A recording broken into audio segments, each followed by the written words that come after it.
할렐루야. 오늘도 하나님의 말씀과 동행하는 여러분들의 복된 삶 되시기를 축원드립니다. 우리 계속해서 고린도전서 말씀을 우리가 금요기도회를 통해서 살펴보는 중에 있습니다. 우리가 지난 시간에도 이야기를 나누었지만 우리의 인생은 광야를 지나가는 인생이다, 그런 말씀을 드렸습니다. 하나님의 은혜로 세례를 받았고 성찬에 참여하는 특권을 누리는 자가 되었지만 그 자체가 우리의 구원을 보증하는 것은 아니다, 이런 이야기들을 우리가 지난 시간에 나누었습니다.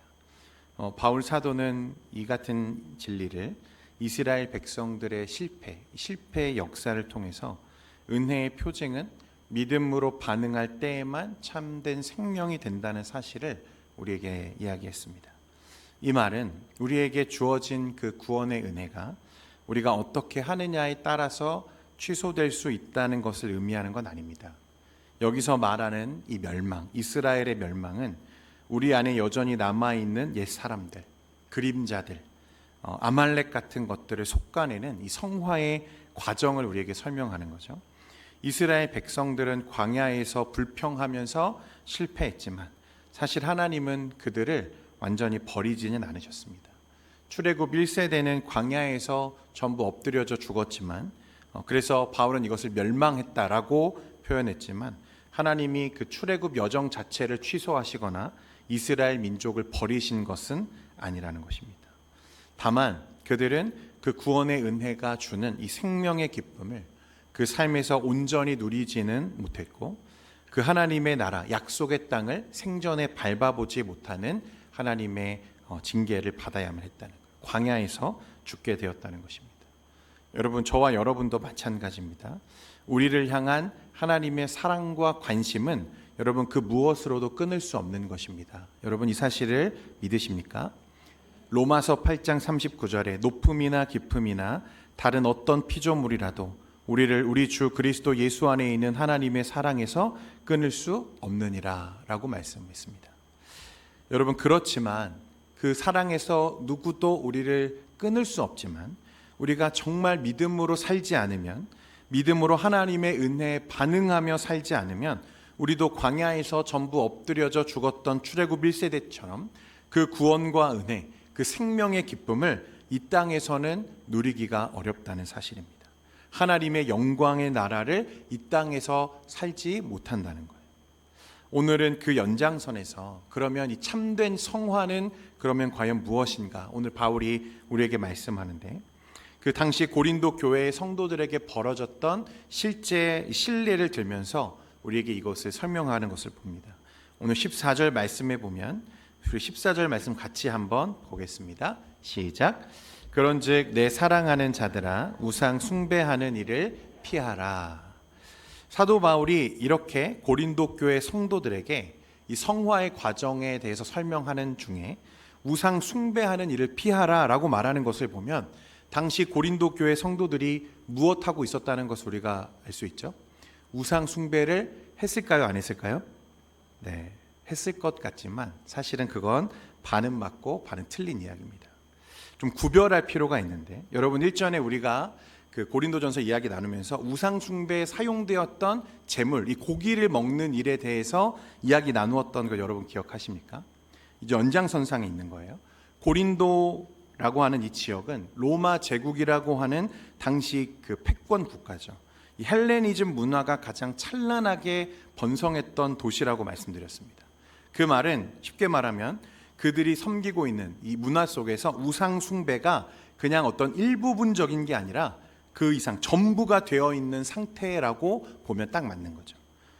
그러니까 그 고린도라고 하는 지역 자체가 우상 숭배와 깊이 연관되어 있을 뿐만 아니라 모든 문화, 그들의 삶의 형식 자체가 이 우상과 깊이 연관되어져 있었다는 것입니다.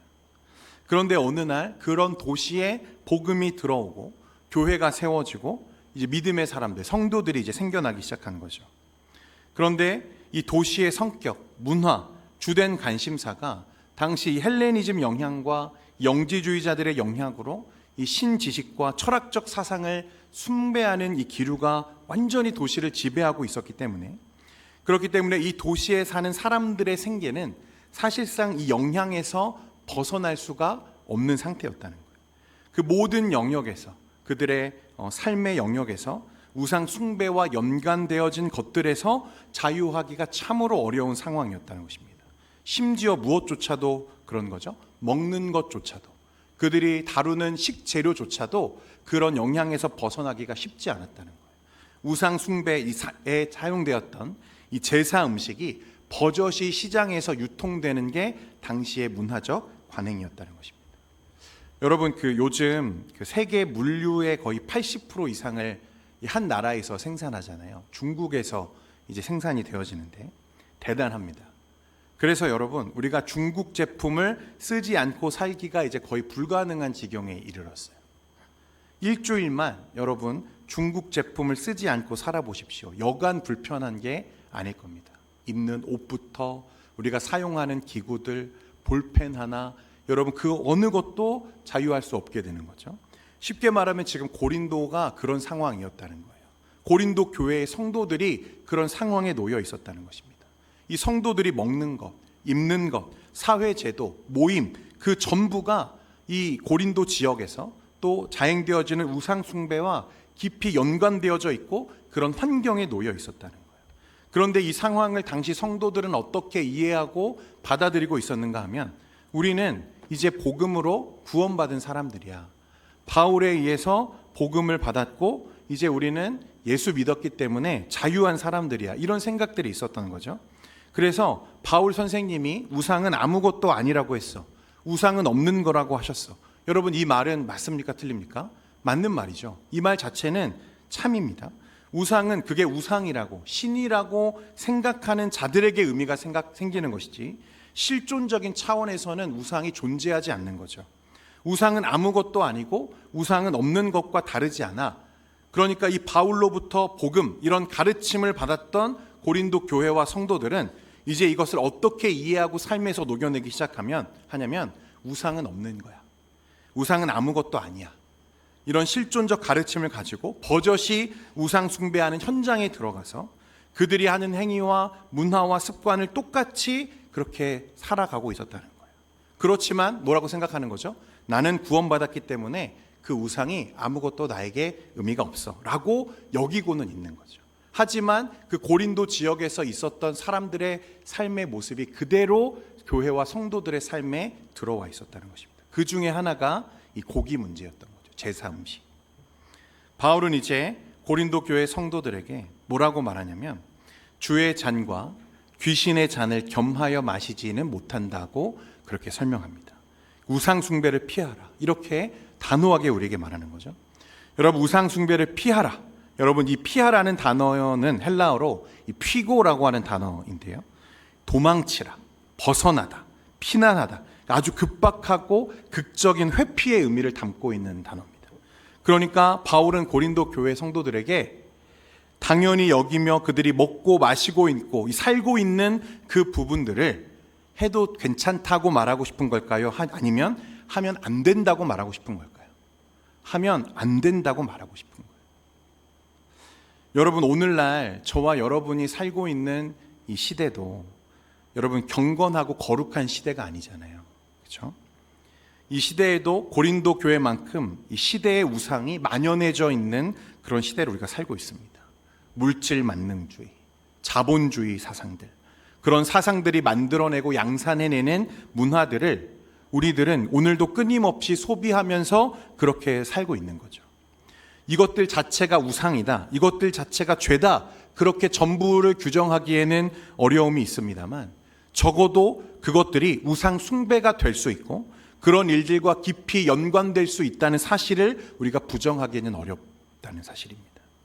그런데 우리는 어떻죠? 전혀 경계하는 마음이나 또 그것을 구분하려고 하는 노력 없이 이것들을 마음껏 소비하면서 지금 우리가 살고 있지는 않냐는 것입니다. 세상이 말하는 대로, 세상이 요구하는 대로, 세상이 흘러가는 그 흐름대로 타협하면서 그렇게 살고 있지는 않은가, 우리가 오늘 이 말씀을 통해서 돌아볼 수 있기를 원합니다. 오늘 본문 16절에서요, 바울은 우리에게 중요한 질문을 하나 던집니다. 16절 말씀 같이 한번 읽겠습니다. 16절입니다. 시작. 우리가 축복하는 바 축복의 잔은 그리스도의 피에 참여함이 아니며 우리가 떼는 떡은 그리스도의 몸에 참여함이 아니냐. 여러분, 여기서 이 참여한다라는 말은요, 단순히 구경하거나 동참하는 그런 걸 말하는 게 아니고 헬라어로 코이노니아, 진짜로 하나가 되는 연합, 이 삶을 나누는 깊은 교제를 우리에게 말하는 것입니다. 그러니까 바울은 저와 여러분이, 그리고 고린도 교회 성도들이 누구와 연합된 자들이라고 말합니까?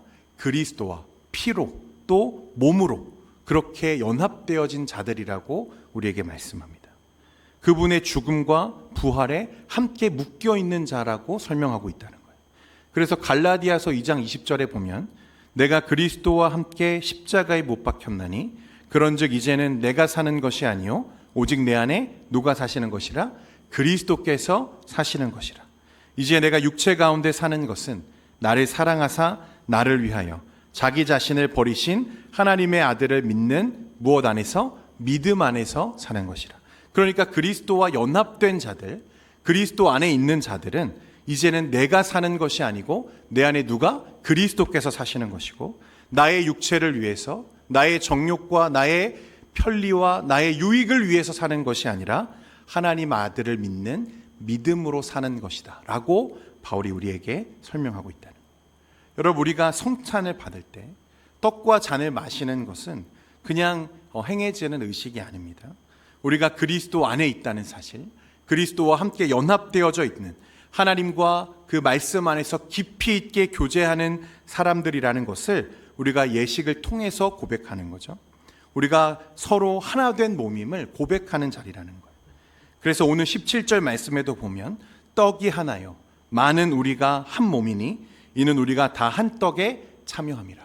우리가 그리스도와 함께 연합되어져 있고 또한 그 그리스도와 연합된 자들은 한 몸을 이루는 지체다, 한 공동체다, 이렇게 설명한다. 나는 하나님과 연합된 자입니다. 나는 그러므로 그리스도의 몸에 참여하고 있는 자임을 바울은 이렇게 말하는 것입니다.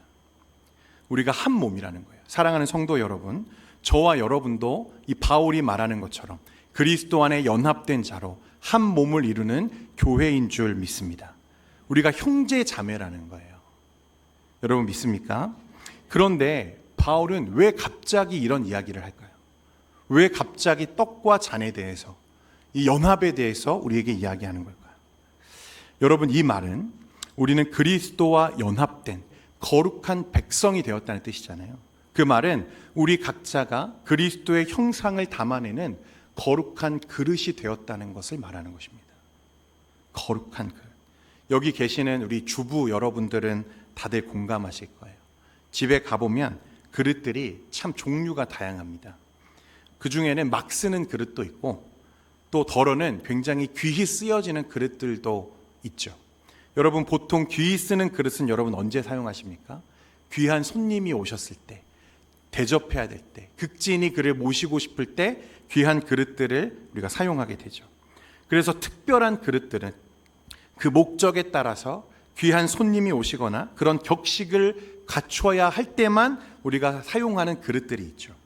우리가 주의 성찬에 참여하며 거룩한 그릇이 되었다는 것은 우리가 이제 그 거룩이라는 용도대로 하나님의 형상, 그리스도의 은혜를 담아내는 그릇이 되었다는 말입니다.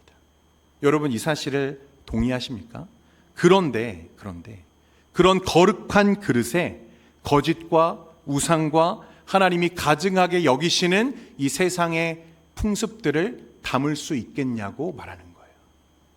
여러분, 우리는 이제 보통 사람들이 아니라는 것입니다. 그리스도의 한 몸을 이루는 지체로서, 거룩한 그릇으로서 그리스도의 형상을 담아내야 하는 자들이 되었다는 거예요. 그러니 마땅히 이 세상에서 보여지는, 실제로는 그것이 아무것도 아니고 우상이 실존하지는 않아도 그것을 우리가 괜찮다고 여길 수 없는 것은 우리가 거룩한 그릇이 되어서 그 거룩을 담아내고 그 거룩을 세상에 드러내야 하는 존귀한 사명 앞에 우리가 부름받았기 때문이라는 것입니다. 그러니까 우리는 우상은 없어, 그러니까 아무것도 아니야, 난 그렇게 살아도 괜찮아 라고 이제는 말할 수가 없다는 거예요. 거룩한 주의 백성이 그 우상에게 드려진, 실상은 아무것도 아니고 생명이 없는 것이라 하더라도 그렇게 아무 것이나 막 담고 막 쓰여지면 되겠냐는 것입니다. 그래서 바울은 우리에게 21절에 이렇게 말하는 거예요. 너희가 주의 잔과 귀신의 잔을 겸하여 마시지 못하고 주의 식탁과 귀신의 식탁에 겸하여 참여하지 못하리라. 귀신의 것이라고 말하는 거예요. 여러분, 우상은 실존이 아니라고 했잖아요. 하지만 우상을 숭배하는 그 문화 그 뒤편에는 무엇이 있습니까? 악한 영들과 세력과 귀신이 배후에 존재한다고 말하는 것입니다. 그러니 그것들을 겸하여 너희들이 마시지 말고 함께 식사하지 말라고 바울은 선을 그어서 이야기하는 거예요. 그래서 20절에 보면 무릇 이방인이 제사하는 것은 귀신에게 하는 것이요 하나님께 제사하는 것이 아니니 나는 너희가 귀신과 교제하는 자가 되기를 원하지 아니하노라. 사랑하는 성도 여러분, 그리스도 안에서 연합되어진 거룩한 백성으로서 오늘 하나님 앞에 스스로를 거룩한 그릇으로, 깨끗한 자로, 진실한 삶으로 구별할 수 있는 저와 여러분 되기를 소망합니다. 당시 고린도에는 그런 구분이 없는 거예요. 우상과 제사가 문화처럼 퍼져 있고 친구의 생일잔치 이런 것들도 전부 막 신전에서 이루어지는 거죠. 우상 신전에서. 사업적인 거래, 사회적인 모임 이런 것들은 예외가 아니었습니다. 모든 것이 신전의 식탁에서 이루어지는 일들이었어요. 성도들이 그런 자리에 앉으면서 그들은 늘 말하는 거죠. 우상은 실존이 아니니까 괜찮아. 그냥 음식일 뿐이잖아. 우리는 믿음이 있으니까 상관없어. 그러니까 바울은 거기에 단호히 말하는 거예요. 너희가 참여하고 있는 것은 그 귀신의 상을 참여하는 것이다. 겉으로는 아무것도 아닌 것처럼 보여도 그 배후에는 영적인 실체가 있다는 말이에요. 여러분, 우리가 살아가는 이 시대에도 마찬가지입니다. 시대가 주는 우상들이 있어요. 우리가 금송아지를 만들어서 섬기지는 않고 우리가 신전에 가서 절을 하지 않아도 하나님보다 무언가를 더 사랑하게 만들고 집중하게 만드는 이 시대적인 우상이 우리에게 너무나 만연해 있다는 사실입니다. 물질을 사랑하게 만들고 또 명예를 추구하게 만들고 하나님이 아는 다른 것에서 내 영적인 안정을 추구하게 만드는 그 모든 것들이 사실은 우상과 관련되어진 것들이죠. 그런데 우리는 너무나 당연하게 그것들을 소비하고 또 그것들을 참여하면서 나는 믿음의 생활을 하고 있으니 교회 다니고 있으니까 괜찮아 그렇게 여기고 있다는 것입니다. 사랑하는 성도 여러분, 이런 말이 우리의 영혼을 마비시키는 거예요. 우리의 영적인 감각과 또 여러분 우리의 영적인 민감함이 오늘 이 말씀을 통해서 다시 회복되고 깨어나기를 간절히 소망합니다. 우리는 그런 자리에 머물러서는 안 되는 사람들이죠. 그래서 이제 바울은요, 구별된 삶을, 이 성화의 삶을 우리에게 이야기하면서 23절에 보면 이런 말씀을 남기는데, 우리 23절과 24절까지 우리 같이 한번 스크린 보시고 함께 읽겠습니다. 시작.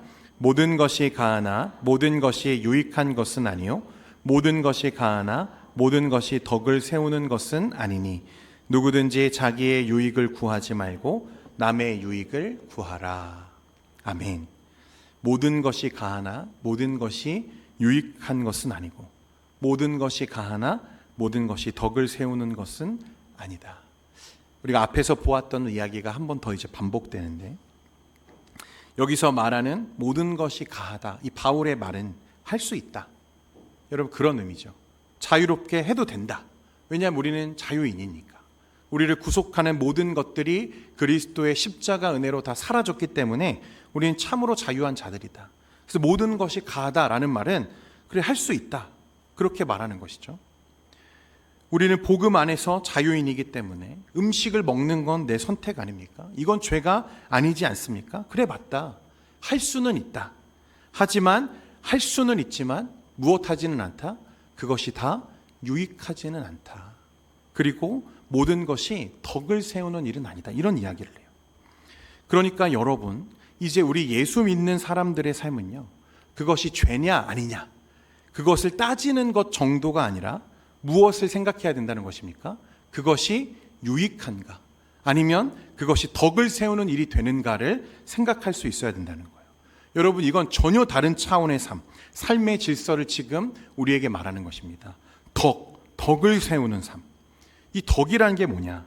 여러분 헬라어로 보면 이 덕을요, 오이코도메라는 말을 썼는데 이 단어는요, 두 단어의 합성어입니다.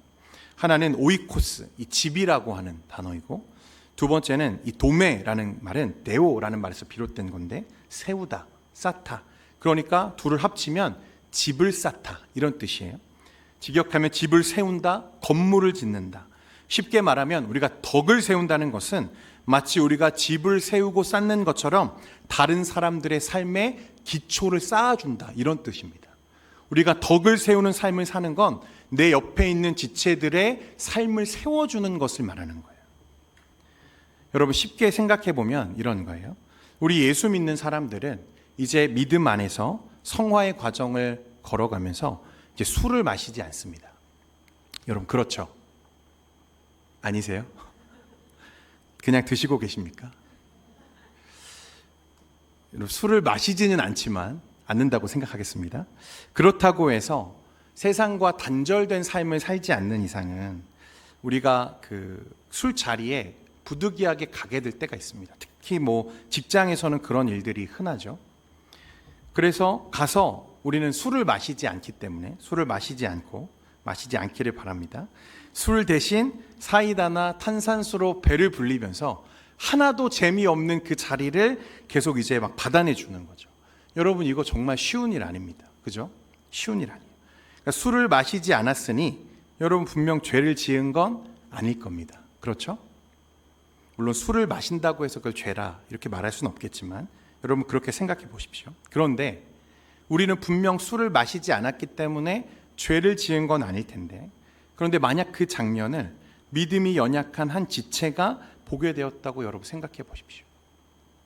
나는 술을 마시지 않았으니까, 죄를 지은 건 아니니까 괜찮아, 그렇게 여길 수가 있겠습니까? 여러분 만약에 어느 날 가게에 들어갔는데 이 안목사가 다른 사람들과 앉아서, 안목사 술을 마시진 않았습니다. 그런데 술집에 앉아있어 막 교제하는 걸 봤어요. 여러분들 어떤 마음이 드시겠어요? 네? 굉장히 마음이 불편하시겠죠? 여러분 실제로 제가 그런 적이 있습니다. 나는 제가 사역을 시작하기 전에 이 청년 리더였을 때였는데 그때 신학생이었습니다. 저는 어려서부터 쭉 한 지역에서 나고 자랐기 때문에 그 지역에 친구들이 참 많았어요. 동창들도 있고 예수 믿는 친구들도 있지만 대다수는 사실 예수를 안 믿는 친구들이죠. 그래서 어느 날 동창 친구들이 불러서 모임에 나갔는데 당연히 저는 술을 마시지 않고 사이다를 마시고 있었습니다. 그런데 그 장소에 하필이면 교회에서 제가 가장 아끼는 후배들이 우르르 그날 들어오는 거예요. 제가 분명 그날 술을 안 마셨거든요. 그런데 당황이 되더라고요. 저 친구들이 나를 오해하면 어떡하지? 상처받으면 어떡하지? 그런 생각이 들어서 굉장히 당황하기 시작했습니다. 그래서 막 당황한 거를 티를 안 낼 수가 없어요. 야, 내가 술을 마신 건 아니고, 이런 변명을 하게 되는 제 모습을 보게 됐어요. 여러분 그때 저는 덕을 세운다는 것이 얼마나 중요하고 얼마나 어려운 일인지를 그날 깨달았습니다. 여러분 우리는 거룩한 자로서 거룩한 삶을 살아야 돼요. 그런데 그것은 이게 죄냐 아니냐 그 정도의 차원이 아니라는 거예요. 우리의 삶은 어떤 삶이어야 되는 거죠? 영적인 유익과 덕을 세우는 삶으로 나아가야 함을 말씀하고 있다는 것입니다. 덕을 세우는 자가 되어야 된다는 거예요. 그러니까 여러분과 저의 삶의 기준은 뭐냐면 이것이 다른 사람들에게 덕이 되는가, 덕이 되지 않는가. 여러분 그것이 우리에게 참으로 중요한 문제가 되는 것입니다. 복음적 삶을 살기 어려운 이유가 여기 있는 거예요. 그냥 그것이 죄냐 아니냐 이것을 사는 것은 참 어렵지 않습니다. 술 마시지 않는 거 그거 별일 아니죠. 물론 누군가에게는 그게 별일이라고 생각할 수 있겠지만 사실 생각해 보면 어려운 일 아닙니다. 그런데 그런 차원에서 머무는 것이 아니라 우리의 삶이 거룩을 담아내는 그릇으로서 남에게 유익이 되고 덕을 세우는 삶을 산다는 것은 정말로 어려운 삶인 거죠. 마치 우리가 중국 제품을 쓰지 않고 살기가 어려운 것처럼. 고린도 지역에 있는 고린도 교회 성도들이 당시 만연해 있는 그 당시의 우상 숭배적인 문화들을 차단한다면 어떻게 얼마나 그 삶 속에 많은 어려움들이 있었겠습니까? 근데 그건 건덕의 문제인 거죠. 덕스러움의 문제. 하나님의 거룩한 형상으로서, 그리스도의 몸으로서, 교회로서 그런 하나님이 가증하게 여기시는 그런 우상과 문화를 끊어내야 하는 이 삶의 결단, 이 철저한 결단이 요구되어지는 그런 부분들이었다는 거예요. 여러분, 그래서 오늘 10장 31절에 가보면 결론적으로 바울이 이 말씀을 우리에게 합니다. 여러분 잘 아시는 말씀인데 같이 한번 읽겠습니다. 같이 읽습니다. 시작. 그런즉 너희가 먹든지 마시든지 무엇을 하든지 다 하나님의 영광을 위하여 하라. 할렐루야. 심지어는 먹는 것조차도, 우리가 마시는 것 하나조차도 무엇을 위해서 하라고요? 하나님의 영광을 위해서 하라. 다른 사람의 유익을 위해서, 덕을 위해서. 여러분, 그 모든 순간들을 하나님 앞에 구별하여 드릴 수 있는 참되고 진실한 저와 여러분 되기를 소망합니다.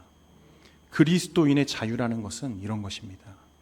자유롭지만 복음 안에서 절제해야 하고, 자유롭지만 사랑으로 행동해야 하고, 자유롭지만 덕을 세우는 삶을 위해 내 마땅한 것들을 내려놓고 포기할 수 있는 삶이 그리스도인들에게 요구되어지는 새로운 삶의 방식이라는 거예요. 성도 여러분, 이런 삶을 살지 않는데, 그런 삶을 살지 않는 자가 진실한 성도라, 교회라 말할 수 있겠냐는 것입니다. 우리가 예수를 믿는데 여전히 저 세상 사람들과 전혀 다르지 않은 모습으로 살아가고, 그들과 똑같이 행동하고, 그들이 추구하는 그런 삶을 나도 똑같이 걸어가면서 우리가 어떻게 그리스도의 제자라는 사실을 세상에 나타낼 수 있겠습니까? 맛을 잃은 소금은 그런 거죠. 우리가 주의 잔과 떡에 참여했다는 것은 여러분 단순한 고백이 아닙니다. 하나님이 우리 안에 거하시고 우리를 통해서 하나님의 거룩을 드러내시겠다는 하나님의 거룩한 선언이라는 거예요. 그래서 바울은 빌립보서 2장 12절에 우리에게 뭐라고 말하냐면 두렵고 떨림으로 너희의 구원을 이루라고 말씀합니다. 여기서 두려움은 벌을 받을까 하는 공포가 아니라 거룩하신 하나님 앞에서 느껴지는 경외함, 이 경외심을 말하는, 두렵고 떨림으로, 불안을 말하는 것이 아닙니다. 하나님의 임재 앞에서 한 걸음 한 걸음 신중히 걸어가는 경건함의 떨림이 우리 삶에 필요하다는 거예요. 무엇을 먹든지 무엇을 마시든지 그 순간이 하나님의 영광이 드러나는 자리임을 인식하며 살아가는 것이 우리에게 간절히 필요하다는 것입니다. 그렇게 살 때 여러분, 우리의 평범한 그 하루가 하나님의 성전이 되고, 우리의 삶의 작은 그 결단의 자리가 하나님의 영광이 드러나는 자리가 되기 시작하는 것입니다. 그런 우리들을 볼 때 세상 사람들이 이제 누구를 보기 시작합니까? 그리스도를 보기 시작하는 거죠. 그래서 우리는 그런 이야기를 늘 들어야 돼요. 와, 역시 예수 믿는 사람들은 다르구나. 역시 교회 다니는 사람들은 정말 달라도 뭐가 다르구나. 여러분, 그런 이야기를 우리가 세상에 들어야 하지 않겠습니까? 오늘날 요즘에 여러분 세상이 우리에게 뭐라고 말하죠? 예수 믿는 놈들은 더해, 더 독해. 예전에 제가 사랑했던 한 목사님이 설교 중에 그런 얘기 하시더라고요. 예수 믿는 사람들, 특히 교회 다니는 사람들은 지역에 있는 시장에 가서 콩나물 값도 깎으려고 하지 마라, 이런 얘기 하시더라고요. 그러면 뭐라고 말합니까? 아우, 저 예수 믿는 사람들 더 독하다, 더 독하다, 막 이런 얘기 하잖아요. 그러지 말라는 거예요. 덕을 세우기 위해서 기꺼이 우리의 자리를 내어주고 자신을 낮추고 그리스도의 형상으로서 거룩한 삶으로 드러나라고 오늘 말씀이 우리에게 이야기합니다. 사랑하는 성도 여러분, 그러므로 오늘도 이 두렵고 떨림으로 먹든지 마시든지 무엇을 하든지 오직 하나님의 영광을 위해서 드릴 수 있는 여러분들의 삶이 되시기를 주님의 이름으로 축복합니다. 여러분, 이제 좀 결단해야 돼요. 우리는 좀 달라야 됩니다. 거룩은 다른 거예요. 그 다름이 하나님의 영광이에요. 우리가 세상과 다르게 살려고 발버둥치고 노력하는 그 자리에서 하나님의 이름이 드러나요. 하나님의 영광이 드러나는 자리예요. 내가 밥을 먹는 그 순간에도, 내가 무엇을 마시는 때에도, 여러분, 내가 자유인이니까 괜찮은 거 아니야? 이건 죄가 아니잖아. 여러분, 그렇게 말할 수 있겠지만 혹여나 우리의 그 자유 때문에 연약한 지체들이 실족하거나 혹은 그리스도를 향한 어떤 그 순례의 길에서 멀어지는 일이 없도록 덕을 세우고 덕스럽게 행동하고 무엇을 하든지 하나님의 영광을, 하나님의 살아계심과 하나님의 일하심을 인식하면서 살아가는 저와 여러분 되기를 소망합니다. 참 고단한 삶이죠. 참 어려운 삶입니다. 그러나 그러한 자리에 하나님의 영광이, 하나님의 임재의 역사가 부어지기 시작하고 죽은 자들이 막 살아나고 하나님이 기뻐하시고 천국의 잔치가 일어나고, 여러분 그러할 때 우리 안에 세상에서는 누릴 수 없었던 기쁨이 다시 회복되는 거예요. 우리 가정에 그런 일들이 일어나기를 소망합니다. 내가 섬기는 그 공동체에서, 회사에서, 직장에서 여러분 그런 역사가 계속 일어나야 돼요.